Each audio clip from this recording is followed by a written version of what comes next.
काय चूक केली? आरक्षण मागितलं, ही चूक.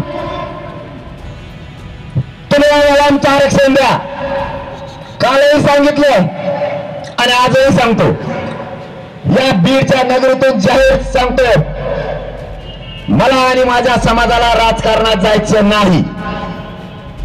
तुम्ही आमचं आरक्षण द्या, तुमचं राजकारण तुम्हाला लकलाप.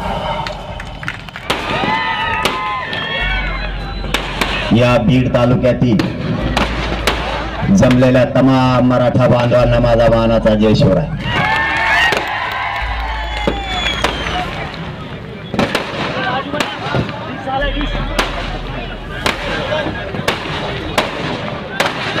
मराठा समाजाच्या आरक्षणाच्या बैठकीसाठी आपल्या तालुक्यातील सगळा बांधव स्वतःच्या मराठ्याच्या लेकराला न्याय मिळावा म्हणून एकजूट झाला. आपण राज्यभर मराठा आरक्षणाच्या बाबतीच्या बैठकाचं आयोजन केलं. 288 मतदारसंघात या मराठा समाजाच्या गोंगड्या बैठका होणार आहे. प्रत्येक इंटरेस्ट काय संपणार आहे.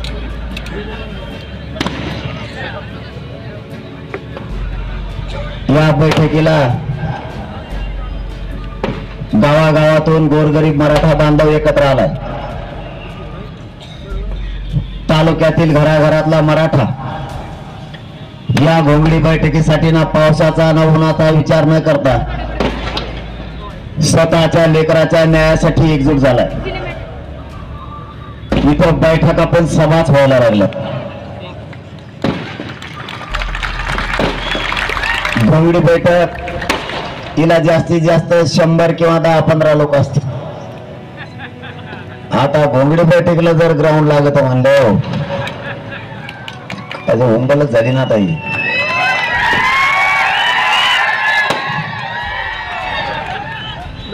आणि म्हणून ते मला शादी देत बघा आणि रच्ची बी येते.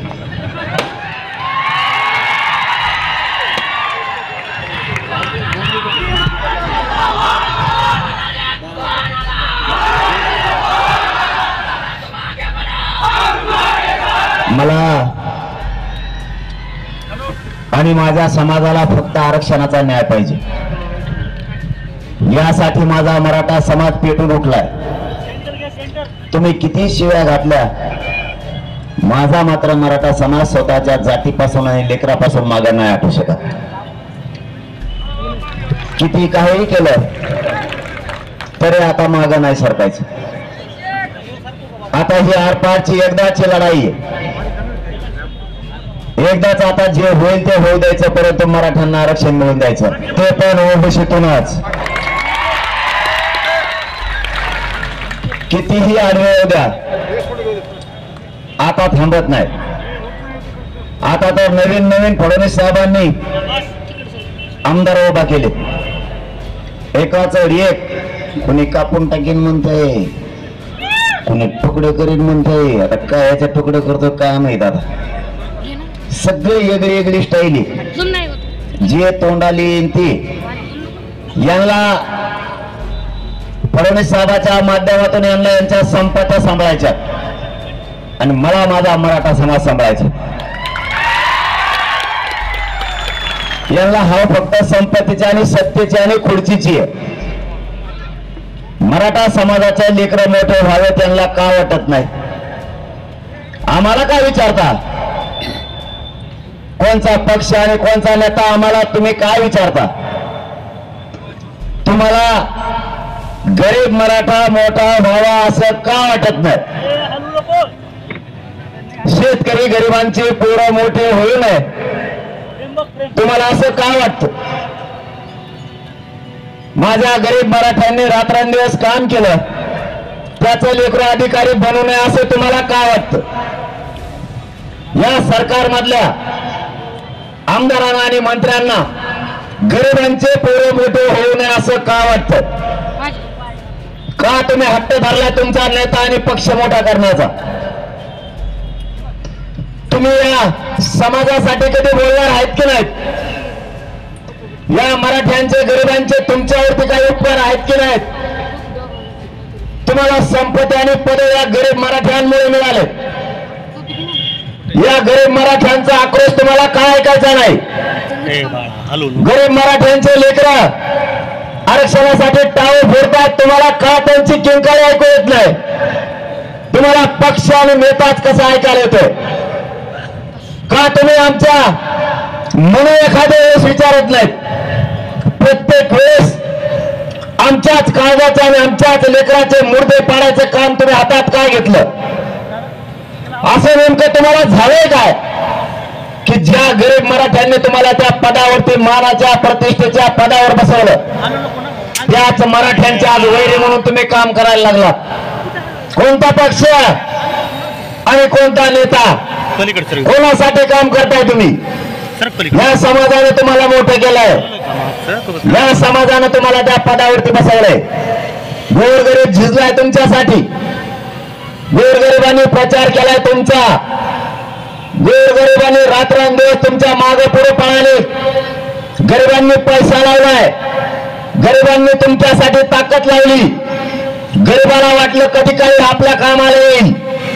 आज तुम्हीच आमदार झाले, मंत्री झाले. आज तुम्हीच माझ्या गरीब मराठ्यांच्या विरोधात बोलायला लागला. देवेंद्र फडणवीस तुम्हाला मराठ्यांनी कधी काय कमी केलं? प्रत्येक मराठ्यांनी स्वप्न बघितलं तुम्ही सत्तेवर बसला पाहिजे. आज तुम्ही सत्तेवर बसलात तर त्या सत्तेचा उपयोग माझ्या गरीब मराठ्यांच्या विरोधात तुम्ही करायला लागलात. मराठ्यांचेच आमदार मराठ्यांच्याच विरोधात उभा केले. तुम्हाला असं करायचं तरी काय? तुम्हाला तुमच्या संपत्तीसाठी गरीब मराठा कायमचा मारायचा की काय? गरीब मराठ्यांमुळे तुम्हाला ते आश्चर्य बघायला मिळाले.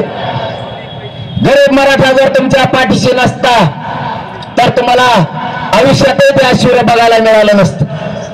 आज ज्या पैशाच्या मस्तीवर तुम्ही बोलताय तो पैसा सुद्धा या गरीब मराठ्यांमुळेच तुम्हाला मिळाला. तुम्ही आज ज्या संपत्ती घेतल्यात त्यापासून तुमचं सगळं कुटुंब धोक्यात आलंय. या मराठ्यांमुळेच तुम्हाला ती शान होती. आज मराठ्यांनी तुमच्या डोक्यावरचा हात काढला तर तुमच्या संपत्ती तर जाणार, पण तुम्ही सुद्धा कायमच्या घरी जाणार. मी काय चुकीचं केलंय? देवेंद्र फडणवीस साहेबांना माझा सवाल आहे, मी काय चुकीचं केलं? गरीब मराठ्यांना आरक्षण मागितलंय ते देण्याऐवजी तुम्ही षडयंत्र करायला लागलात. खोट्या केसेस करायला लागलात. आमदार आमच्या विरोधात उभा केलेत तेही मराठ्यांचेच. काय चूक झाली? मराठा आरक्षण मागितलं ही आमची चूक आहे का? आम्ही तुम्हाला दोन्ही हाताने दिलंय. आज आम्हाला देण्याची वेळ आली तर तुम्ही षडयंत्र करायला लागलात. मराठा आरक्षण मराठ्यांच्या पोरांसाठी मागितलंय. तुम्हाला नाही कळणार फडणवीस साहेब, आरक्षणामुळे आमच्या पोरांचं किती वाटलं झालंय ते नसल्यामुळं. आज रस्ते जाताना आणि येताना सुद्धा मराठ्यांचे पोरं भेटतायत. मराठ्यांचे मायबाप भेटतात आणि सांगतायत आरक्षण मिळालं, माझं पोरगा MBBS ला लागलं. कुणी सांगतं पोलीस अधिकारी झालाय, कुणी सांगतं नायब तहसीलदार झालाय. हा आनंद या मराठ्यांना बघायचा आहे. तुमच्या डोळ्यात फडणवीस साहेबांचा आनंद का खुपतोय?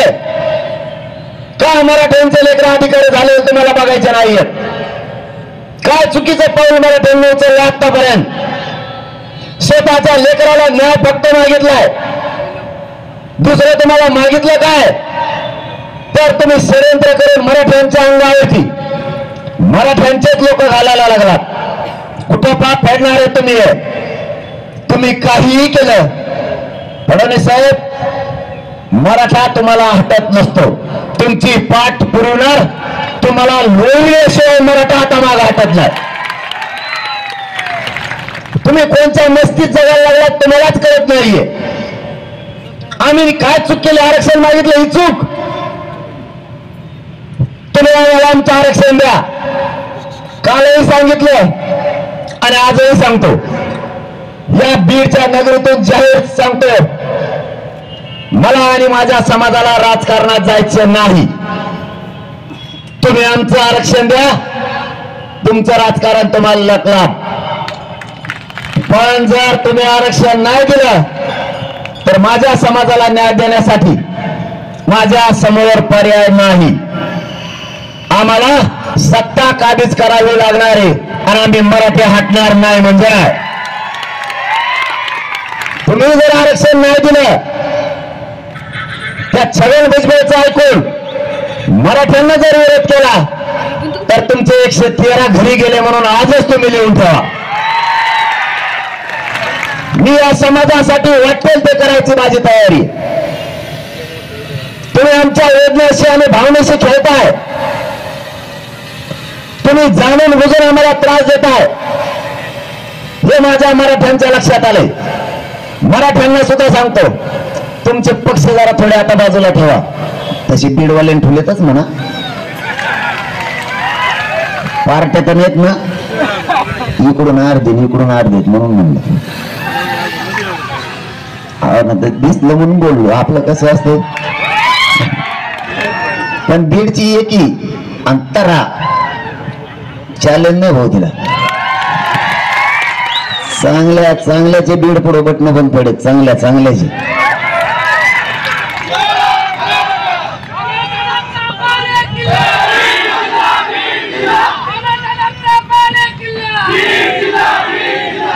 कोणकडं हिंडत येईन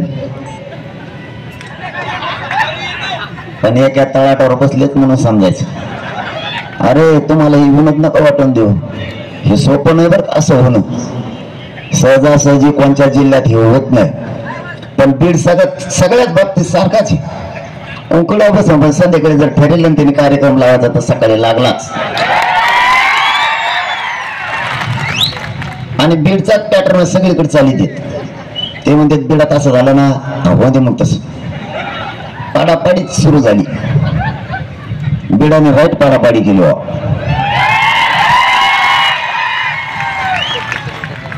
मी कौतुक याच्यासाठीच करतो तुम्हाला की खरंच मानावं लागत. सहजासहजी ही गोष्ट होत नाही. पक्ष आणि त्यांचे अजेंडे सोडून माणसं नाहीये, पण पक्ष आणि त्याचा अजेंडा नंतर, आधी जात किंवा या जिल्ह्यातली किंवा या राज्यातली जनता आधी. जनतेला प्राधान्य देणारा अगोदर म्हणजे बीड जिल्हा, नंतर पक्षाला. तुमचं कौतुक यासाठी, जातीसाठी, गोरगरीब लेकरांच्या आणि जातीच्या पाठीशी उभा राहिला. तुम्हाला मनापासून मानाचा जय शिवराय. कारण कुठेतरी मन भरून येतं, हे चित्र पाहिल्याच्या नंतर मन भरून येतं. नको आम्हाला पक्ष आणि नको आम्हाला नेता, आम्हाला जात आणि जातीच्या लेकराचा आक्रोश आणि वेदना बघायच्या. हा विचार घेणारा खरा जातवान मराठा असतो. आणि तो विचार बीडच्या प्रत्येक पक्षातल्या मराठ्यांनी स्वतःच्या अंगात बाळगेलाय की आधी जात नंतर पक्ष. म्हणून तुमचं कौतुक आहे. यांना आपल्या वेदना बाकीच्यांना नाही दिसत. मराठ्यांनाही पुन्हा एकदा सांगतो, गोरगरीब मराठ्यांनी जागा या. कितीही मार खायची वेळ आली तरी खायचा, कितीही केसेस झाल्या तरी अंगावर घ्यायच्या, पण जातीला पाठ दाखवून मागे फिरायचं नाही. जे होईल ते 2-3 महिने होईल. सध्या देवेंद्र फडणवीस साहेबांच्या हातात मेन फिटरच ते. कसं सरकार बनिते त्यांचे त्यांनाच माहित. त्याचे 2-4 आण, त्याचे 2-4 आण, याचे 4-5 आण, असं करणार, जोडाजाडी करणार, इडी वाकडी कशी तरी इकून नट बांधेव तिकून खेळा ठोक बनणार. सगळे छोटेच जमा केले.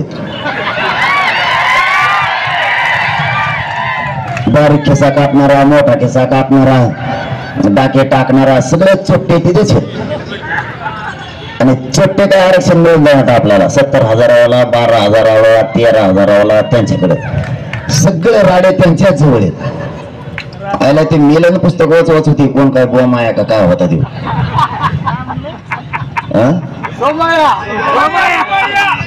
सोमया ती आप्पा दिसतच नाही आता. ते कदारला पुस्तक वाचवायचे होते, एक एक धरून आणतो भ्रष्टाचारी करणार. हे फडणवीस लगेच त्याच्याकडे घेतो, त्यांनी पुस्तक फेकून दिलं, मी झोपत आहे यार, जाऊन द्या म्हणला तिकडे. ते एक एक सापडून आणता आणि एक एक त्याला धुवून काढी. याच्या पक्षात घेतलं मोकळच होतो माणूस. काल जर एखादा म्हणला तो चौकशी लागली ना, आज जर तो त्याच्याकडे गेला की नील झाला. काय चालितान काय नाही. आणि मला म्हणते जातीवादी, मला म्हणते हे राजकारणाचा बोलत नाही. पुन्हा एक शब्द देतो मी, राजकारणाचा शब्द सुद्धा काढत नाही. देवेंद्र फडणवीस साहेब राजकीय काही शब्द काढत नाही. आमचं आरक्षण देऊन टाका, तुमचं राजकारण आणि तुमचा प्रचार तिकडेच राहू द्या, पडा नाही तर निवडून या, नाही तर तिकडे नदीने जा, काय देणं घेणं नाही आम्हाला. पण तुम्ही नाही दिलं मग मी राजकीय बोलणार. काय चुकीचं बोलतोय का? आता तुम्ही नाही दिल्यावर माझ्या पुढे पर्याय काय? यांना वेदनाच आपल्या लेकराच्या कळत नाही. मराठ्यांना सुद्धा सांगतो, यापुढं कितीही त्रास झाला तरी हटायचं नाही. 2-3 महिने त्रास होईल, त्याच्यानंतर बघू. त्याच्यानंतर बघायला राहतच काही नाही. म्हणून ते निवडणुका पुढे ढकलायला लागले. कधी डिसेंबर तर कधी नोव्हेंबर. त्या नगरपंचायती जिल्हा परिषदा पुढे ढकलल्यात, तशीच 15-1 वर्ष तरी विधानसभा पुढे ढकला लागणार. मराठा काय 10-15 वर्ष ठेकायला येत नाही आता. मग तुम्ही जर प्रश्न नाही सोडला तर यांना भर निघत नाहीये. ही खड्डा लय मोठा आहे, एकटाच 50-55% मराठा आहे. आणि ही भर काढणं म्हणजे किती जमा केले तरी भर निघत नाही. राखीव सगळे मराठी जिकडे मतदान करतात तिकडे निघणार आहे. राखीव 48 का 56 काहीतरी आहे. 56 काय जितके असतील तितके 10-5 कमी जास्त होणार, काय अडचण आहे का? इथं गणित थोडंच आहे, परीक्षा थोडंच भेटलो आपण काय गणित शास्त्रज्ञ थोडंच आहे. त्याच्या गणपती बळवणी तो गणित शास्त्रज्ञ आहे, त्याच्या हाताखाली फडणवीसांच्या हाताखाली गणित शास्त्रज्ञ त्यो. असा हिशोब जोडी तो सगळ्या मराठी विरोधात घालून बसला. आणि आता समृद्धी येते 1, 2, 4 इकडे तिकडे. आपल्याला किती त्रास झाला तरी वेदना मात्र लेकराच्या डोळ्यासमोरच्या विसरू नका. याच्यासाठी भोंगडी बैठकी. तुम्ही केलेल्या कामाचं चीज झालं पाहिजे. तुम्ही कष्ट केले, लेकरं शिकवले, पैसे कमी पडले व्याजाने काढले, जास्तीचे कमी पडले ऊस तोडायला गेलात, आणखीन कमी पडले जमिनी विकल्या. आपल्या लेकराला शिकवण्यासाठी कधीच मराठ्यांनी काटकसर केली नाही. तर आरक्षणापायी जर तुमचे लेकर अधिकारी बनणार नसले तर तुम्हाला ते आरक्षण त्या लेकराला मिळवून द्यावं लागणार आहे. ते मिळवून देण्यासाठी ज्या संकटाला सामोरं जावं लागेल त्या संकटाला सामोरं जा. मागे कोणी आता हटू नका, कारण अशी संधी पुन्हा मराठ्यांना नाहीये. या संधीचं सोनं केलं पाहिजे मराठ्यांनी. तुमच्या कष्टाची जाण तुम्ही स्वतः ठेवा. आपल्या लेकराला आयुष्याचं द्या. ज्या पक्षाला आणि ज्या नेत्याला मोठं करायला नको होतं तुम्ही त्याला मोठं केलं आणि आयुष्याचं दिलं. आज त्याच जाती आपल्या विरोधात उलटल्यात. आपले असूनही आपले आमदार खासदार आणि मंत्री आपल्या विरोधात उतरलेत. माझा तुम्हाला सवाल याला तुम्ही मोठं काय केलं? ज्या लोकांना मोठे केले तेच आपल्या लेकराच्या आरक्षणाच्या विरोधात ताकदीने उतरले. म्हणून आता या पुढच्या काळात आपलेच लेकरे मोठे करण्यासाठी लढायचं मराठ्यांनी शिका. तुमचे लेकरे बर्बाद तुमच्या हाताने होऊ देऊ नका. तुमच्या लेकराला बर्बाद करण्याची जबाबदारी तुमच्या स्वतःच्याच खांद्यावर तुम्ही घेऊ नका. या राजकीय पक्षाच्या लोकांना मोठे करून तुमचे स्वतःचे लेकर आत्महत्या करायला लागले त्या आरक्षणापायी. तुम्ही कष्ट केले आणि मुलाने स्वप्न बघितलं. माझ्या आई बापाच्या वाट्याला आता कष्ट नाही आलं पाहिजे, पण आरक्षण नसल्यामुळे तुमच्या लेकराचं स्वप्न साकार होत नाही. आणि ते स्वप्न साकार करायचं असलं तर मराठ्यांनी जागा राहणं गरजेचं आहे. गोंगडी बैठकच त्यासाठी. स्वतःचे लेकर आणि स्वतःची जात आता वाचवा. जात आणि लेकरं मरू देऊ नका. दुसऱ्याचे लेकरं मोठे करण्यात आनंद व्यक्त नका करू. गुलाल त्यांच्या डोक्यावर टाकायचा, डीजे त्यांच्यासाठी लावायचा, खांद्यावर घेऊन त्या नेत्याला नाचायचं। याच्यात तुम्हाला कोणता आनंद आहे, कोणची मर्दानगी गाजवताय मराठ्यांनो? स्वतःचे लेकरं आत्महत्या करायला लागलेत। जाती आरक्षणाला ज्यांना ज्यांना मिळाले त्या सगळ्या जाती तुमच्या डोळ्यात पुढे गेल्यात। तुमच्या जातीचे लेकरं रोज आई बापापाशी रडताय, आम्हाला आरक्षण नाहीये। भाजपातल्या मराठ्यांना जाहीर आवाहन करतो, काँग्रेस, शिवसेना, राष्ट्रवादी सगळ्याच पक्षातले गरीब मराठी पक्षाच्या बाजूने लढायचं बंद करा। भाजपमधल्या मराठ्यांना, गोरगरिबांना सुद्धा त्यांचे लेकरं प्रश्न विचारणार आहेत। बाबा, तुम्ही ज्या पक्षात काम करताय त्या पक्षाचे नेते मला का आरक्षण देत नाहीत, हा प्रश्न तुमचे लेकरं तुम्हाला विचारणार आहेत। काही नाही, बैलगाड्या आल्यात, बसा ना खाली।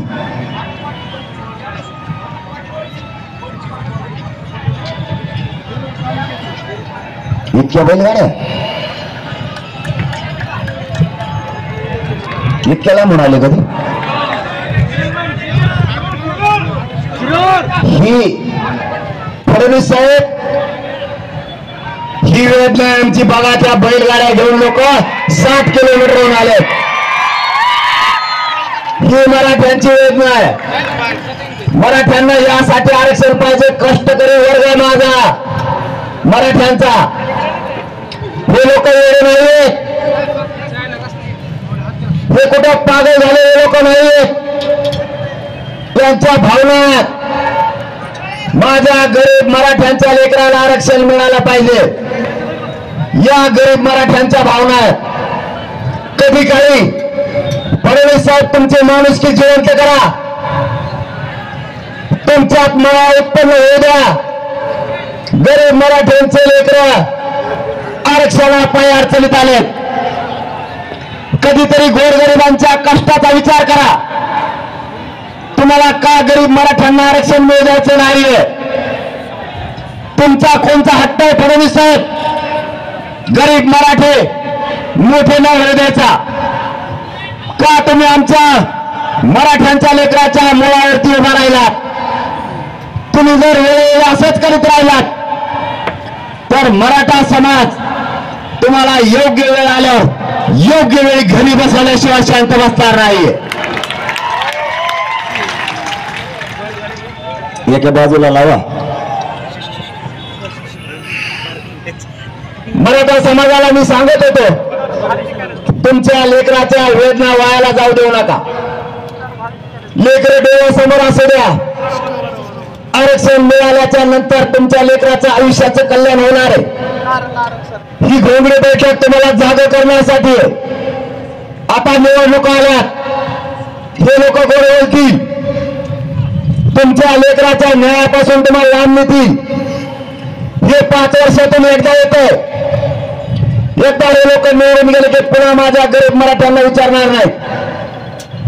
म्हणून याच वेळेस मराठ्यांना आरक्षण मिळवून देण्यासाठी स्वतःच्या लेकराच्या वेदना डोळ्यासमोर कायम असू द्या।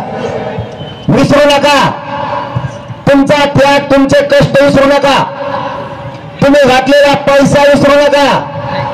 हे लोक मोठे होतील पण तुमचे लेकरं दारिद्र्याच्या खाईत पडतील, हे आठवणीत राहू द्या। आता समाज आणि समाजाचे लेकरं संपू देऊ नका। रात्रंदिवस मराठा जागा ठेवण्याचं काम सुरू 1 वर्षापासून आपण एकत्र येतो। महिना 2 महिन्याला आपण सातत्याने एकत्र येतो। आपल्या समाजाला, आपल्या लेकराला लावणारं आरक्षण विसरू द्यायचं नाही म्हणून आपण एकत्र येतो। आपणही एकदा जर हाक मारली तर तुम्ही सुद्धा लाखाच्या संख्येने एकत्र येत आहे। आता तुम्ही इथे बसलेलेच यानेच ग्राउंड भरले।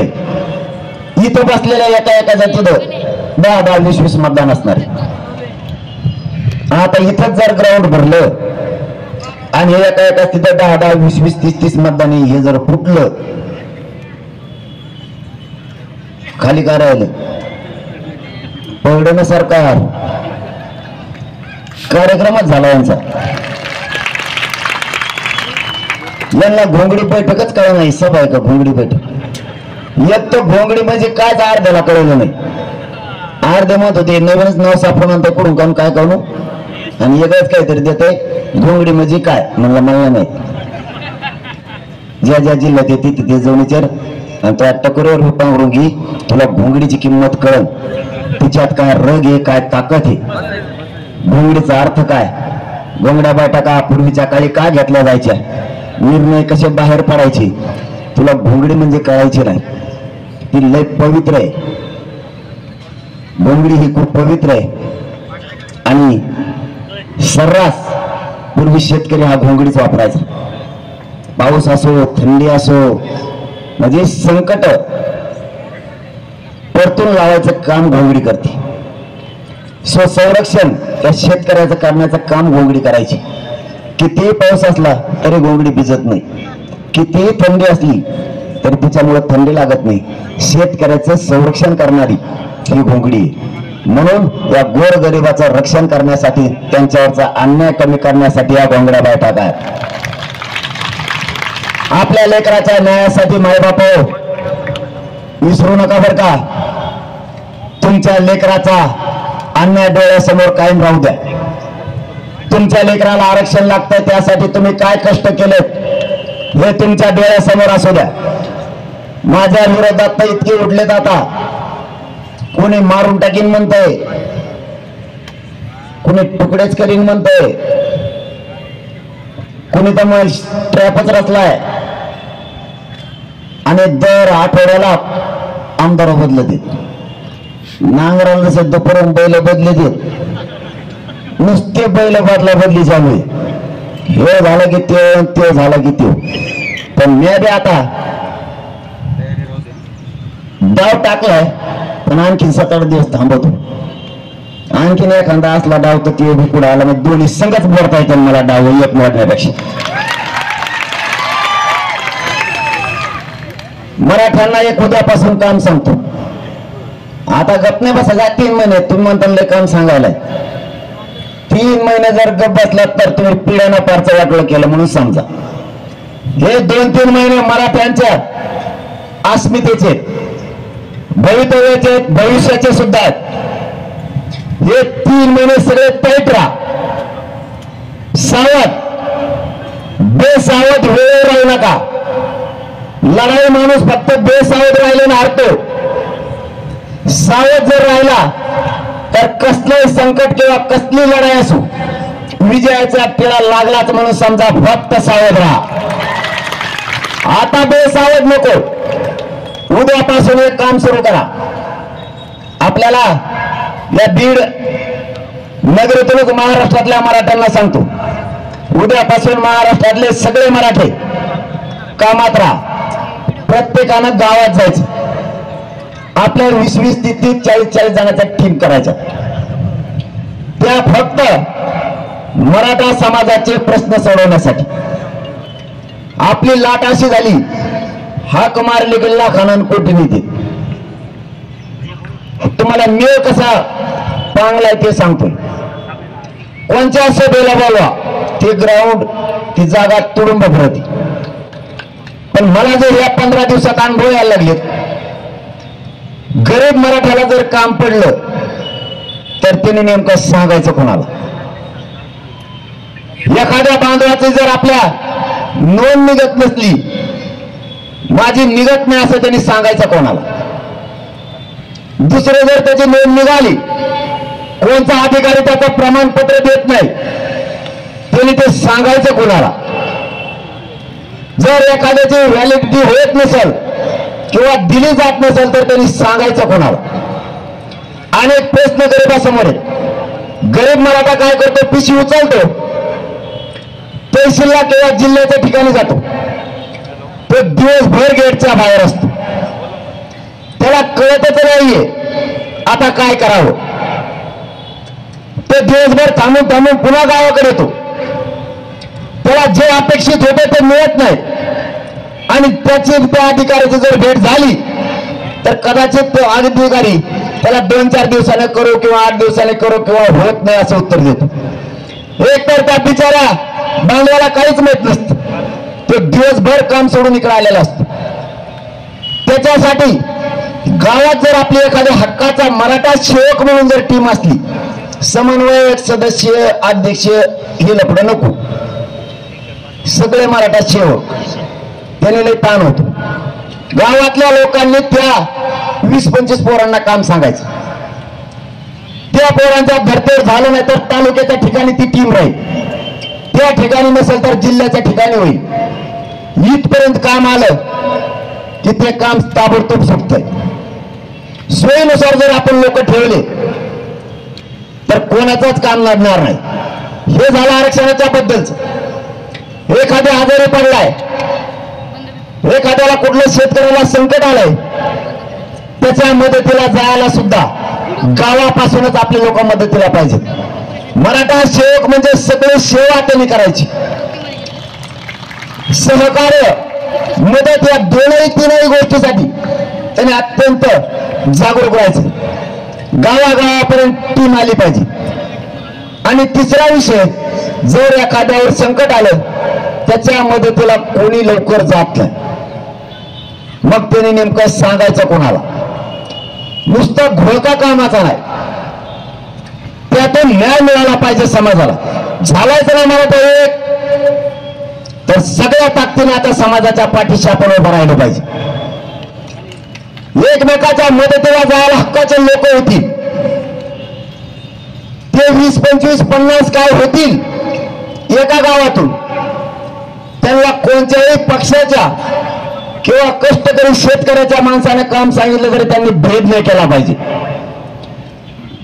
जे जे कोणत्या टीम मध्ये मराठा सेवक म्हणून असतील ते कोणत्याही पक्षाचे असो, त्यांच्या समोर अगोदर, हे महाराष्ट्रासाठी सांगतो या बीडच्या नगरीतून, त्याच्यासाठी प्रथम समाज, नंतर पक्ष आणि नेता.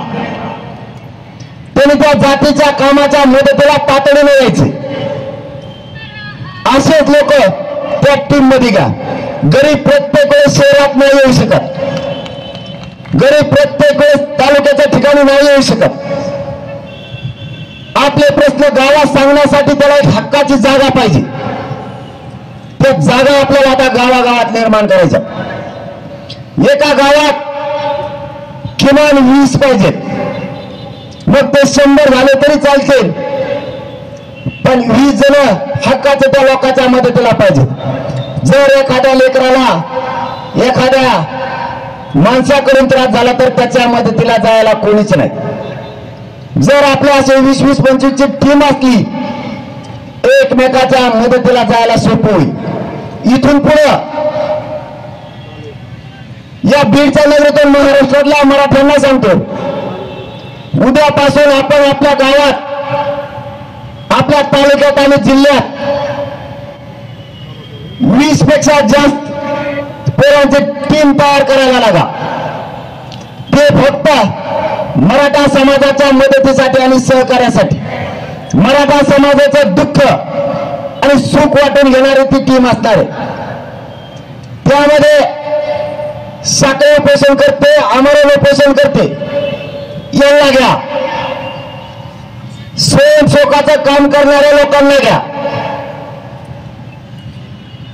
ज्यांच्यावरती अन्याय झाला देवेंद्र फडणवीस करून, केसेस करून, ते पण लोक त्यात असू द्या.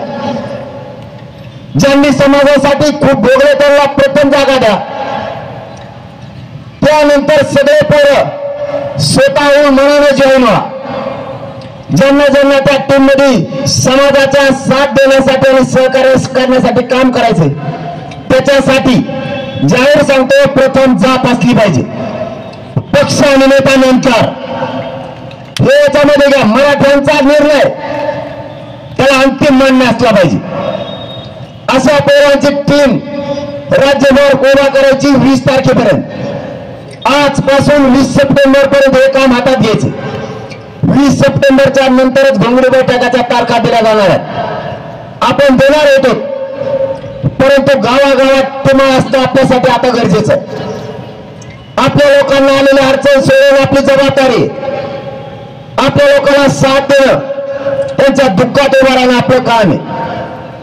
म्हणून या कामाला उद्यापासून प्रत्येकाने गावागावात जावा, समाजाशी संपर्क राहू द्या, बैठक बोलवताना संपूर्ण गावातल्या मराठ्यांची बोलवा. तुमच्या वतीनं जे कोणत्या गावात जाणार आहे त्याच्या वतीने सगळ्या मराठ्यांना निमंत्रण जाऊ द्या. कोण नाही आला ती त्याची जबाबदारी, पण आपल्या बाजूनं सगळ्या मराठ्यांना न्याय द्या. कोणी उद्या म्हणाले नको मला आमंत्रण नव्हतं, घरोघरी त्या बैठकीचं निमंत्रण द्या आणि त्यांच्या समोर ती मराठा समाजाची, मराठा सेवकाची टीम ठरू द्या. उद्या जर कोणी त्याच्यात एखादा आला नाही तर आपल्याला म्हणायला नको त्याने की आमचा माणूस तुम्ही त्यात का घेतला नाही. या सगळ्या असू द्या, फक्त त्याला प्रथम समाज आणि समाजाचा निर्णय अंतिम मानणारा तो मराठ्यांचा सेवक असावा. फक्त बैठक मात्र गावात झाली पाहिजे, त्यांचेच गाव आणि त्याच गावातले मराठ्यांचे सगळे लोक, समाजासाठी निस्वार्थपणे काम करणारे लोक त्या टीम मध्ये घ्या. आपल्याला पुढच्या काळात गरज आहे समाजाला न्याय देण्याची. माझी तुम्हाला हात जोडून विनंती आहे, हे काम सुरू करा. त्यानंतरच महाराष्ट्रातल्या आता घोंगड्या बैठका होणार. ज्या तालुक्यात, ज्या जिल्ह्यात टीमा तयार झाल्यात त्या जिल्ह्यात यापुढे आणि तालुक्यात घोंगड्या बैठका होणार आहेत. कारण आपल्याला समाजाला न्याय देण्याचा उद्देश आपल्या समोर सगळ्यात महत्वाचा आहे, दुसरा उद्देश नाही. अगोदर समाज मग बाकीच. मी पुन्हा तुम्हाला एक गोष्ट आवर्जून आठवण आणून देतो.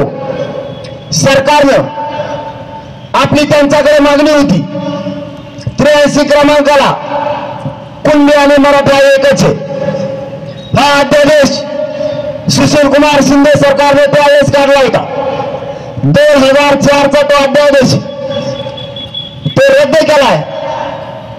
त्याच्यात दुरुस्त करून त्या शिथिलता आणून ती पुन्हा सुरू करा किंवा मराठा आणि कुणबी एकच आहे याचा नवीन अध्यादेश करा. ही पहिल्या दिवसापासूनची आपली मागणी. आपली दुसरी मागणी सगळ्या शहरांची अंमलबजावणी करा, तीही आम्ही दिलेल्या व्याख्याप्रमाणे. आपली तिसरी मागणी आहे हैदराबादचं गॅजेट, सातारा संस्थांचं गॅजेट, बॉम्बे गव्हर्नमेंटचं गॅजेट हे तातडीने लागू करा. सरकार करत नाहीये म्हणून आपला समाज जागे राहा. आपल्याला ते मिळवायचे. शेवटच्या क्षणाला ही लढाई मराठ्यांनी हरवायची नाही. जर कदाचित सरकारने दिलं नाही तर आपला नाविलाज आहे. आपल्याला ज्या क्षेत्रात जायचं नाही त्या क्षेत्रात जावं लागणार आहे. कारण गरीब मराठा सगळा एका बाजूने झाला. आता श्रीमंत मराठ्यांना गरीब मराठ्यांची गरज नाही. त्यांच्या विचारावरून लक्षात यायला लागले की श्रीमंत मराठ्यांना गरीब मराठ्यांची गरज नाही. त्यांच्या भडकाऊ भाषणं, त्यांचे वक्तव्य पाहता यांना गरीब मराठा मोठा होऊ द्यायचा नाही. आणि तुम्हालाही जाहीर सांगतो, आपल्या गरीब मराठ्यांशिवाय यांचं प्राणही आलू शकत नाही. गरीब मराठ्यांनी जर मनावर घेतलं एकही पक्ष सत्तेवर बसू शकत नाही. आपला काय निर्णय होईल मला माहित नाही, पण निवडणुकाच्या तारखा जाहीर झाल्या की त्याच्या अगोदर 4 ते 8 दिवस अगोदर आपल्याला महाराष्ट्रातल्या समाजाची बैठक घ्यायची आणि त्यांच्या समोर ठरवायचंय उभा करायचं का पाडायचं. जो काय निर्णय होईल त्या निर्णयाच्या पाठीशी तुमचे लेकर आणि जात डोळ्यासमोर ठेवून तुम्हाला ताकदीने उभं राहावं लागणार आहे. माझ्या मराठ्यांचे हार होऊ देऊ नका. माझा मराठा समाज ताकदीने एकत्र आलाय. इथं तुम्हाला आणि मला काही किंमत नाहीये. आपल्या मराठ्यांचे हार होऊ देऊ नका. जर लढायचं ठरलं तर ताकदीने निवडून आणायची जबाबदारी तुमच्या खांद्यावर आहे. आणि जर पाडायचं ठरलं मग तकाचा कच पडत आहे. पाडायचा तर काही लोडच नाही. आपले आशेच जो पण गतीत राखीव मधली 70,000पेक्षा जास्त मतदान हो मराठीचं एका मतदारसंघात. तुटन का लीड कोणाला? 1,70,000ची. अरे एक जणाची 5,000ची लीड तोडायला इतका फेस पाडा होता. तर 70,000ची कुठं तोडीत 1,00,000ची लीड तोडणं सोपं आहे का? आपले तेच 48-50 निघते 5-50 तर मराठी आत्ता भरकडून आणते ती कोणती कोण झाले 100-150 आमदार राहू दे ना का गरीबाचे काही नेट आहे का तुम्हाला नाही तर मारा मग मार खाऊ कोणी धोपटे पोलीस होते इतके धोपटे देत मराठ्याला तुटूनच पडायचं 2 हाताने हाणते इतकं हाणते की लई आणि मार बघितलं भाऊ आमच्या लोकांना असं कुथड येईनी देवेंद्र फडणवीस ऐकून त्यांना दोष नाही देत आम्ही देवेंद्र फडणवीसने सांगितलं तसं ते केलं ना असं कुठलं त्यांच्या हातातले दांडे मोडे ते काळ हातात राहतात एवढे त्याने सुद्धा आणते तेव्हा पण फडणवीस साहेब तुम्ही जरी तुमची मस्ती आमच्या अंगावर काठ्या चालून दाखवली असली ना दिवस बदलत रावणाची लंका सुद्धा खाक होऊन बसली हिशोब होणार आहे जोपर्यंत मनोज जरांगे जिवंत आहे ना हिशोब होणार जातीवादी अधिकारी आणून माझ्या गोरगरीब मराठ्यांच्या डोक्यात छातीत पोटात गोळ्या घातल्या आया बहिणींच्या डोक्याच्या चिंदड्या केल्या आमच्या डोळ्या देखतात छाताडावर बसून बंदुकीच्या दस्त्याने डोके फोडले जातीवादी अधिकारी तिथं आणून त्यांनी इटाने मराठ्यांना मारलं आणि ज्या पोलिसांनी मराठ्यांना मारलं फडणवीस साहेब तुम्ही त्यांना बढती दिली मराठी विसरणार नाहीत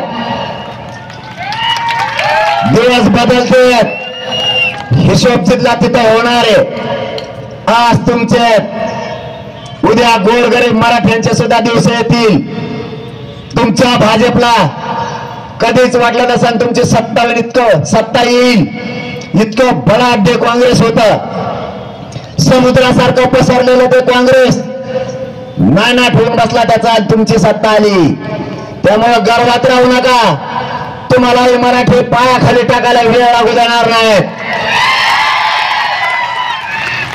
जातीवादी अधिकाऱ्यांच्या हातानं आमच्या आई बहिणीचे डोके फोडून रक्ताच्या थारीवात पडलेल्या माता मावल्यांचे सुद्धा कदार्या हरामखोरांनी केली नाही मायमाऊली प्रत्येकाच्या घरात इतका जातीवाद ठासून भरलेला नसावा आणि अधिकाऱ्याला जात असल्याची काही गरज नाही जसे की त्यांचं आणि आमचं 5 पिढ्याचं वेळ या पद्धतीने वारे चालवायचे माझ्या माता मावलीवर ते हवा अंतरवालीच्या महिला झालेला नाही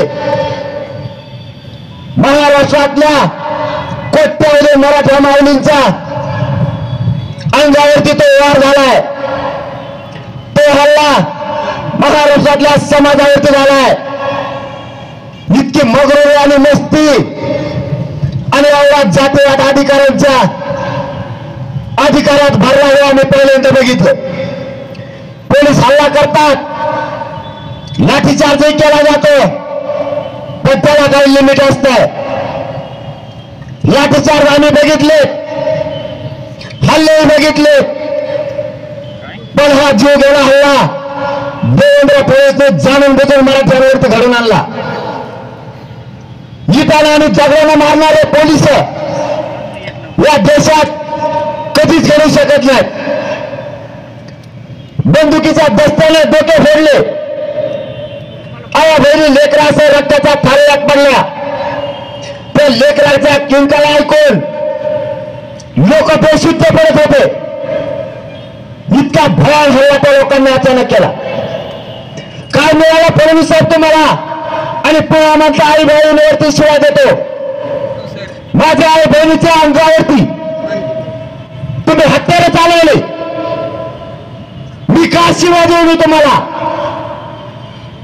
तुमच्या घरातली आई वाटती माझ्या आई बहिणीला काय इज्जत नाही काय कोणत्या आमदाराला सांगतो आमच्या अंगावरती जायचं मराठे जर मागे लागले आणि मराठ्यांचा जर संयम सुटला तर हे आमदार मराठ्यांना चटणीला सुद्धा पोहणार नाहीत मी संयमाने घेतो माझा मराठा रागीत तो जर एकदा मैदानात उतरला तर मागे सरकत नाही मी मराठ्यांच्या पोरांच्या डोळ्यात उतरलेले रक्त बघतोय म्हणून मी शांततेत आणि धीरात घेतोय. मी मराठ्यांच्या पोराला शांततेत राहा हे रात्रंदिवस सांगतोय. एकदा जर मराठा रस्त्यावर आला ना तर देवेंद्र फडणवीस साहेब तुम्हाला जमिनीवर पाय ठेवायला सुद्धा जागा मिळणार नाही. कोणता बदला घ्यायला लागले तुम्ही गरीब मराठ्यांचा? कोणती सत्ता चालवता फडणवीस साहेब तुम्ही? एवढा मराठ्यांचा देश तुम्हाला का तुम्ही मराठ्यांच्या अंगावर घालायला लागलात? फडणवीस साहेब तुम्हाला मराठ्यांचं आंदोलन संपवू शकत नाही. मी नाही मेहनत होत तुम्हाला आणि फुटत सुद्धा आहे. तुम्हाला काय ताकद वापरायचं ते वापरा. मी तुम्हाला कोणालाच मोजत नाही गेले सुद्धा नाही. तर तुम्हाला काय करायचं ते करा. शेवटी माझ्या पुढं माझ्या समाजाचा लेकराचा प्रश्न आहे. माझं एकट्याचं कुटुंब मोठं करणारा औलाद माझी नाहीये. माझ्या समाजाचा लेकराचा वेदना आणि ते दुःख मी वाटून घेतलंय. मी नाही गद्दारी करू शकत माझ्या मराठ्यांशी. मला काही मिळवायचं नाही. मला मराठा समाजाच्या चेहऱ्यावरती आनंद बघायचा आहे. त्याचं लेकरं अधिकारी झाल्याच्या नंतर. म्हणून हा संघर्ष सुरू आहे. फडणवीस साहेबांनी किती ताकद लावली हे संघर्ष थांबू शकत नाही. आणि मराठ्यांना तुम्हालाही सांगतो हा संघर्ष तुमचे लेकरं मोठे व्हावात म्हणून आहे. मला बदनाम करायच्या टोळ्या उभा केल्यात. आंदोलन करणाऱ्या टोळ्या उभा केल्यात. आमदार खासदार मंत्र्यांच्या टोळ्या उभा केल्यात. देवेंद्र फडणवीसला काय साध्य करायचं मला माहित नाही. पण फडणवीस साहेब यातून एक मात्र झाले. तुम्ही माझ्या विरोधात जे षडयंत्र उभा कराल तितका पेटून माझा मराठा समाज उठला. आता भाजपमधले मराठे गरीब सुद्धा एकत्र आले.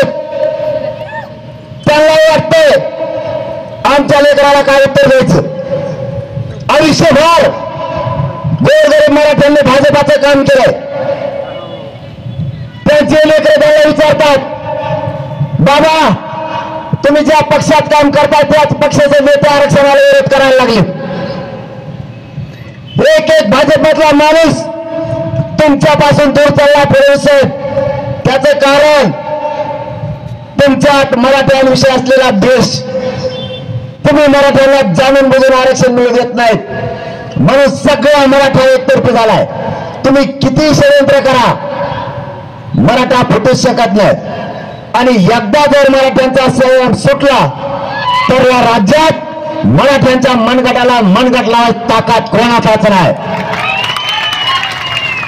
म्हणून तुम्ही सत्तेची मस्ती सोडून द्या आणि मराठ्यांना आरक्षण द्या. फडणवीस साहेबाला आणखीन एक माहितच नाही. त्यांचे लोक रच्चीच माझ्याकडे.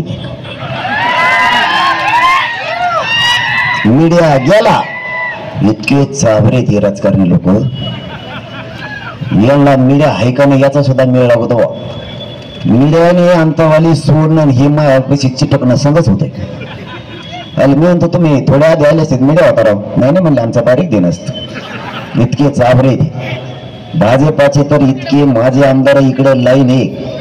ते म्हणतात लय खोटे राव देऊ लय खुनशी. महिन्यात पोटात मी कसा कस सांगतो मग त्याला येत नाही झोप त्या फडणवीसला. आणि त्याने मग खरंच मानून चालव नाही तर पडन देऊ. मी खोटं नाही सांगत. मी आणि माझ्या समाजाने त्यांना विरोधक मानलेलं नाही. मी सांगितलेलं त्यांनी खरं पटवून घ्यावं काहीतरी तोडगा काढावा. मराठ्यांचे इतके रची येते. मी गोदडी झोपलाटलं तर गोदडी उडीत मला उठी देतच शिकच बोलून द्यावर म्हणते तसलेत लई येते. तो 4 ओले लई येत. 4 ओले मी जर एखादा नाव सांगायला सुरू केलं ना फडणवीस साहेबाला चक्करच येईल. खरं सांगतोय मी चक्करच येईल इतके येते. ते म्हणते ते लय खुशी रावले त्रास देत पण काम गुतलंय. त्याने काय केलं तर मला मागं 30 लाखाचं काम दिलं तर बिलच गुतील म्हणून त्याच्याकडे. पण कार्यक्रमच म्हणे मा नंबर हुकला म्हणे तिथला. कारण यांचे 3-3 आहेत. ज्यावेळेस तुमचाच होणार आहे. तवर गप बसत नाही मी गप बसत नसतो. तवर मी गप बसत नसतो. आणि सगळ्या राजकीय पक्षाच्या नेत्याला माहिती हे काय एकदा मागा लागलं की कामच करते. आणि मी आता मागा लागलेलो आहे जर आरक्षण नाही दिलं तर भाजप मधला इतकी गँग बाहेर आहे, तुम्हाला एकाच दिवशी स्फोट दिसन, ते थोडे थांबा, असा स्फोट दिसन की तुम्हाला ती सगळी गँग एकाएकीच आपल्याकडे घुसलेली दिसन आंदोलनात, एकाएकीच. कारण काही काही लय तयारी केलं, एक पुण्याकडचा तिकडचा आहे, नाव नाही सांगत बरं का, नाही गेले की त्याच्या घरी जाते. हा ती म्हणला मग फ्लॅटच गेला, 5 वर्ष काम केलं म्हणजे ते मध्ये दुसऱ्याला तिकीट द्यायचं, मग काय उपयोग आहे म्हणे. मग म्हणलं पण मला कोण सांगू, मी काय करू. तेव्हा म्हणलं आता मग नंबर हुकला, जाऊ ना मग तुम्ही काय दगड द्यायला त्यालाच निवडून नव्हतं आम्हाला, ते घर परवडत नाही म्हणे. म्हणजे त्यांच्या सुद्धा घराने वाद चालू, इतका रोष भयानक. पण त्या सत्तेच्या मस्ती पुढे त्यांना ते दिसत नाही. मला त्याच्याशी देणं घेणं नाही. माझी या बीड नगरीतून शेवटचं सांगतो, पहिल्या अगोदर तुमचं कौतुक की तुम्ही ही घोंगडी बैठक प्रचंड ताकदीने जमून एकजूट दाखवून यशस्वी केली, त्याबद्दल बीड तालुक्यातल्या सगळ्या मराठा बांधवांचं कौतुक. तुम्हाला शेवटी जाता जाता एवढंच सांगतो, पाडायचे का उभा करायचं ठरणारे जे काय कराल तुम्ही एकदा पाडून ताकद दाखवली, आणि जर उभा करायचं ठरलं तर निवडून आणून ताकद दाखवा. कारण मराठ्यांना हरू देऊ नका. मराठ्यांची प्रतिष्ठा खूप मोठी आहे, तुमची आणि माझ्याला काही किंमत नाही, कोणीही एक दिला जाईल. जर ठरलं तर सगळ्यांनी मिळून त्याला निवडून आणा. आणि उमेदवार इतके इथं काय कटाळा आणणार होती, नुसते उमेदवाराचेच अर्ज आहेत माझ्याकडे, दुसरं काहीच नाही. आमचे ते कागद चालू चालूच बेजारीत फोटे, 2 वर्ष तर चालीत येत त्याच्यावरच पडत झोपल्याच इतके कागद सगळ्यांनी त्याच्यावर लिहिलेले, मी कसा निवडून येतो पुरेली. आता सगळेच जर निवडून येणार, पडणार नेमकं कोणी मग. आणि रात्री एक जण तर 11-12च्या पुढेच आला, पूर्ण झालता का कोण तो, त्याचा तेव्हा ध्यानात आला आपल्याला उमेदवार अर्ज द्यायचा राहिला, टाईट झालं, आला फाईल दुसरीच घेऊन आलो. अरे मी म्हणलं दादा ही फाईल ती नाही, ते मला मिटवायची होती तिची. म्हणजे अरे ते दारूचे एक नाच सोडा यार, तुमच्या पाय पडत राव मी, तर दारू असा कार्यक्रम झाला राव, तुम्ही फाईली दुसऱ्याच आणायला लागलीत काही. परत मी ती फाईल नाही म्हणलं तर मलाच घोडे लागत येत, मलाच मदत वाची नीट वाची होती तिची. अरे दारूचे लय वाईट परिणाम आहेत, तुमच्या पाय पडतो मी, जाऊ द्या यार आपली जात पुढं, फक्त व्यसनापासून लांब जा. आरक्षण तर मिळाल्यातच जमा आहे मराठ्याला, लय आनंदी जाते आपली, लय सुखी समाधानी होईल. थोडी तळतळ तर समजून घ्या, काय मिळत आहे तुम्हाला त्याच्यात राव, उलट आपलं खातं बिघडत आहे सगळं. ती टाकल्यावर बांध फोडायचं, तुम्ही आधी फोडीत नाही. झालं का मारा सुरू, 5-5 पिढ्या झाल्या आपले लोक बोलव ना ते बांधामुळे. तुम्ही चांगले असल्यावर तुम्ही देवाहून येत. कोणीही म्हणतं मायाला ही जर त्यांनी टाकलेली नसली ना, देव माणूस राव, मग टाकल्यावर तू तसं कमी होतो, ती घेऊत नको ना, आपली जात मोठी होईल, जातीवरचे संकट कमी होतील. फक्त व्यसनापासून लांब जा. आणि उमेदवार कुणी असो एक देणारे जर ठरलं तर सगळ्यांनी पटत नसलं तरी डोळे झाकून त्याला 1 शिक्का मराठ्यांनी मतदान आणा. तुमचं त्याचं पटत नसलं त्याच्या तोंडाकडे बघू नका, मी आजच सांगतो तुम्हाला. पण मतदान सण आणा आणि त्याला एकदा निवडून दिलं की त्याने काम नाही केलं की माझ्याकडे मी कच घोडे लावून काम करून घेतो तुमचं. आणि उमेदवार किती असले तरी आपल्याला राजकारण करण्यासाठी उमेदवारी करायची नाही, समाजाचे प्रश्न सोडवण्यासाठी आपल्याला त्यात नाविलाजाने जायचं. राजकारणात जाण्यासाठी आमदार नाही व्हायचं, समाजाचे प्रश्न सोडवण्यासाठी. जर ठरलं तर आणखीन लय मचावा बाकी 20-22 लाख मराठी येणार आहे त्या बैठकीला, ते काय लफडत दिवसभर चालणार आहे. नाही हा नाही हा. पण तुमचे कमाले एकदा का पाडा म्हणलं ना, नुसतं मी पाडा म्हणलं नाव घेतलं का कोणाचं, मला घेणं देण्यात जातीवादी म्हणते. तर मी जर जातीवादी असतो तर परवाच्याला शंभूराजे देसाई साहेबांनी एक निर्णय केला, जसं एसीबीसी साठी व्हॅलिडिटीला 6 महिन्याची मुदतवाढ होती, कुणबीसाठी सुद्धा पोरांना अडचणी यायला लागल्या म्हणून 6 महिन्याची व्हॅलिडिटीला मुदतवाढ द्या म्हणून सांगितलं. पण सांगताना हे सुद्धा सांगितलं सगळ्याच ओबीसी साठी करा. लेकरांनी काय केलं ओबीसीच्या गोरगरिबांनी प्रत्येकाला साडी अडचण होते व्हॅलिडिटीची. त्यांनी ओबीसी साठी 6 महिन्याचा निर्णय घेऊन टाकला व्हॅलिडिटीचा. तरी मला जातीवादी म्हणतात. मुलींना मोठं शिक्षण करताना फक्त मराठ्यांच्या मुलीला करायचं होतं. मी तिथं सांगताना सचिवांच्या आणि मंत्र्यांच्या समोर सांगितलं होतं ओबीसीच्या गोरगरिबाच्या लेकीनं काय केलंय. छगन भुजबळ जातीवाद पसरवितो. ते संस्कार मराठ्यावर नाहीयेत. सगळ्या जाती धर्माच्या लेकींना मोफत शिक्षण करा. तोही 4 मंजूर करून घेतलाय. तुम्ही जातीवादी म्हणता कसे. तुमच्या सोयीनुसार तुम्ही राजकारण नका करू. आम्ही नेत्याला सोडत नाहीत त्यांच्या बी आमच्या बी. पण गाव खेड्यातल्या एकाही ओबीसीच्या बांधवाला पण आतापर्यंत कळलेलं नाही एकाही.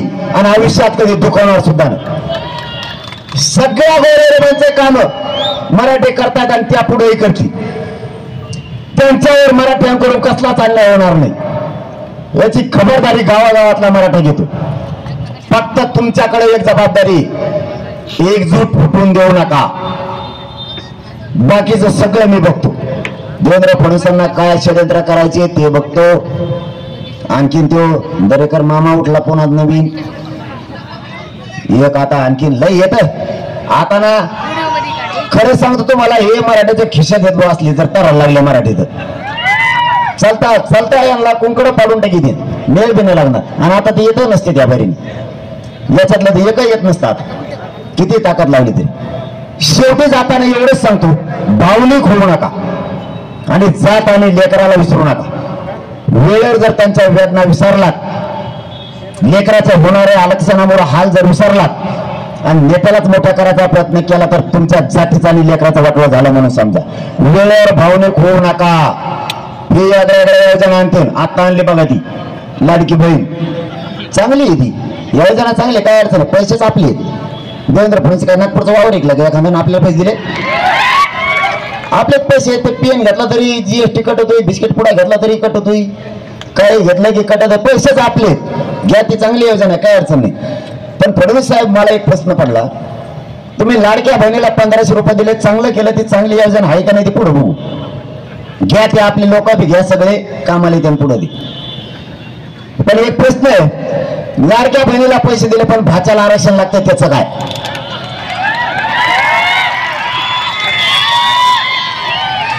आणि दाजी शेतात काम करतो बांधावर त्याचा फेस पडला काम करतो त्याचं काय. दाजीच्या मालाला भाव पाहिजे ना. लाडक्या बहिणीला पैसे दिले दाजीच्या मालाचं काय. दाजीचं कमर मोडे काम करू करू आणि दाजी जर एखादा रूम न घेऊन मुंबईकडे निघाला मामा करतो मग त्याच्या मालाला भाव पाहिजे. दाजीच्या लाडक्या बहिणी दिले चांगलं झालं. भाच्याच्या आरक्षणाचं काय. अरे तुम्ही आयुष्याच्या सुविधा द्या.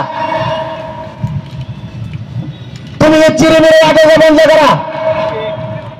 हे 1500 रुपये आमच्या आयुष्याला पुरणार नाहीये. आम्हाला आयुष्याच्या सुविधा पाहिजे. यासाठी या मराठ्यांचा आक्रोश आहे. तुम्ही आयुष्याचं आरक्षण द्या. हे मराठे तुम्हाला डोक्यावर घेऊन लागतील. शेतकऱ्याला आयुष्याच्या सुविधा द्या. करा शेतकऱ्याची कायमची कर्जमुक्ती. ते नाही करणार 1500 रुपये देणार. तुम्ही शेतकऱ्यांना त्याच्या मालाला भाव द्या. त्याला 24 तास लाईट द्या. त्याला कायमस्वरूपीचे विदर्भाला खानदेशाला आणि मराठवाड्याला पाणी द्या.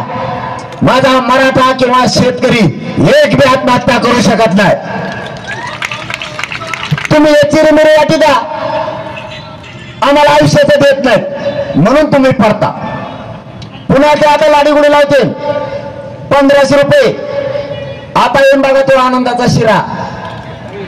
दिवाळीला आनंदाचा शिरा आणते ती भोंग्याने खाल्लेली डाळ ती 15 दिवस झाले भिजायला टाकली. आजी ना तरी मावशी तसाच हात मोकळा झाला. भिजलीच नाही. ही आनंदाचा शिरा. तेलाचा पुडा वाकडा तिकडा झाला त्याच्यात पांढरं तेल. आमची मावशी ती पुडा फोडी ती काढायची टाकी ती सगळं सरपंच संपत पण ती काय पिवळं होत नाही ती. मग काय त्याचा देवेंद्र फडणवीस वंगण टाकीतो का काय करतोय हे असलं नाती लावी ते एवढं शेतकऱ्याचा मराठ्याचा बांधावर आहे. तुम्ही आम्हाला नादी लावू नका. लोक वेळेत काढायचा बंद करा. धनगरांचं आरक्षण देशात गाजलं होतं. कधी नव्हतं उठाव गोरगरिबांचा धनगरांनी केला होता. पण आयुष्याचं आरक्षण पाहिजे होतं. एसटीतून आरक्षण मिळालं तर गोरगरिबांचे लेकरं मोठे होतील. त्यांच्या लेकराला जास्तीच्या सुविधा मिळतील म्हणून धनगर पेटून उठला होता. गोड बोलून देवेंद्र फडणवीसांनी चालता चालता आंदोलन मोडून टाकलं. तीच डाव मराठ्यांचा आंदोलन मोडायला सुद्धा वापरला होता. पण इथं खानदानी मराठ्यांचा जातवान पिल्लं शेतकऱ्याचं ते पैसे नको पदे नको मला आणि पैसे जर मला जमत नाही. पहिल्यापासून सवयच आपल्याला पैसे जर आपलं जमत नाही. तुमचे तरी आंघोळीला कपडे काढले खिसे तपासत असतील घरचे नोट भिजन म्हणून. भाऊ आपण जर कपडे काढले ना आपल्या खिशात कोणीच हात घालीत नाही. त्यांना माहिती आहे खिशात रुपयात नसतो खडकोजी आणि याचं कुठे खिसे तपासत आहे. आपलं लोक कळत नसतंय. आणि मला यासाठी लावली देवेंद्र फडणवीसनी आहे का काही कळत आहे का. म्हणजे 70,000 चट्टे चट्टे बारकुले फुरकुले त्यांजवळ तिकडे यासाठी लावायचे तर माया मागं लावली. ते बिचारा ते कोमायट आहे का काय ते बिचारा वाचून वाचून मथर झालं राव. आता म्हातारपणाला त्याला काय येळ आणली त्याच्यावर. त्याला कधीतरी जीवनात त्याचा इतिहास झाला असता कधी जर म्हणला असता मी 20 लोक आत टाकले. त्याने धरून आणला घी सोडून देतो. त्याने धरून आणला घी सोडून देतो. ही असली शाळा यांची आणि यासाठी लावली माया मग. मी भेट नाही. फक्त तुम्ही साथ आणि एकजूट ठेवा. तुमच्या लेकराला आरक्षण दिल्याशिवाय मी नाही हट. होऊन जाऊ दे काय व्हायचं ते. मरण मी आता स्वीकारलेलं आहे. देवेंद्र फडणवीसने जो ट्रॅप रचलाय त्यात मरण आलं तरी घ्यायला तयार आहे. आणि समाजासाठी लढून उपोषण करून मरण आलं तरी मी ते घ्यायला तयार आहे. शेवटचा शब्द देतो तुम्हाला की मला कितीही त्रास झाला आणि मला कितीही वेदना झाल्या तरी शेवटच्या मरणाचा घटका सुद्धा तुमच्याच पायावर मोजणार. पण गद्दारी तुमच्याशी कधीच करणार नाही. माझा जीव जरी गेला मी मात्र ओबीसीतून मराठ्यांना आरक्षण मिळवून दिल्याशिवाय हटत नाही. नसताय सरकार जर आपल्याला ह्या राहिलेल्या महिना दीड महिन्यात जर आरक्षण ओबीसीतून नाही दिलं तर सरकारचा सुपडा साफ केल्याशिवाय मराठ्यांनी मागे सरकायचा आहे. आपल्या घोंगडे बैठकीचा उद्देश मराठ्यांना ओबीसीतून आरक्षण मिळवून द्यायचं. आपल्या 8-9 मागण्या त्या आचारसंहिता लागायच्या आत मंजूर करायच्या. आपल्याला राजकारणात जायचं नाही. या घोंगडी बैठकीचा उद्देश मराठ्यांना राजकारणात जायचं नाही मलाही जायचं नाही. पण नाही दिलं तर आपल्या समोर पर्याय नाही. सत्ता मराठ्यांना काबीज करावीच लागणार आहे. गोरगरीब ओबीसी गोरगरीब मराठा मुस्लिम दलित गोरगरीब शेतकऱ्यांनी एकजूट राहायचं आणि आपले प्रश्न नाही सुटले तरी लावायचं ते घालवायचं म्हणजे घालवायचं. सावध राहा. जातीच्या वेदना आणि मुलाच्या वेदना विसरू नका. मराठ्यांचे हार होऊ द्यायचे नाही. कितीही आमदार खासदार मंत्र्यांनी अन्याय केला किती त्रास झाला मराठ्यांनी एकजुटीने सामना करा. गरीब मराठ्यात प्रचंड शक्ती आहे. गरीब मराठे एकजूट व्हा आणि समोरच्या संकटाचा सामना आपल्याला पुढे करायचा आहे. जाताना पुन्हा एकदा सांगतो एकजूट फुटून देऊ नका. तुमच्या साथीच्या आशीर्वादाची आणि साथ देण्याची हीच एक वेळ आता. आता फक्त भावनिक होऊ नका. जातीचे लेकरं आणि जात मोठे करण्यासाठी सगळी 100% ताकद मराठ्यांनी वापरा हीच विनंती करतो आणि थांबतो. धन्यवाद. जय शिवराय.